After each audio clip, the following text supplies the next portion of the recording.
1112 की कारकर्दगी के हवाले से इजलास मुनक्कद हुआ। District emergency officer doctor Syed Majid Ahmed ने इजलास की सदारत की। मजीद देखते हैं डॉक्टर कासिम अब्बास बलोच की इस रिपोर्ट में।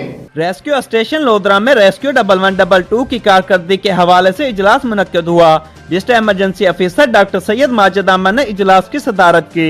इजलास में रेस्क्यू ऑफिसर्स आमिर रशीद, मुखीस खान, सफदर मलिक समेत देगर रेस्क्यू ऑफिसर्स और शिफ्ट इंचार्ज मौजूद थे।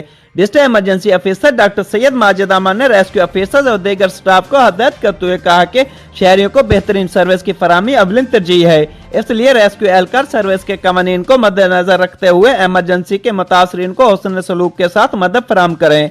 कम्युनिटी सेफ्टी विंग तहसील करोड़ पक्का और तहसील दुनियापुर में कम्युनिटी इमरजेंसी रिस्पांस टीमों के क्याम के लिए हफ्तावार कम्युनिटी प्रोग्राम मुनक्कद करके ज्यादा से ज्यादा शहरियों को ट्रेनिंग दे। कैमरा टीम के साथ doctor Qasim Abbas Baloch, bureau chief, Raj news.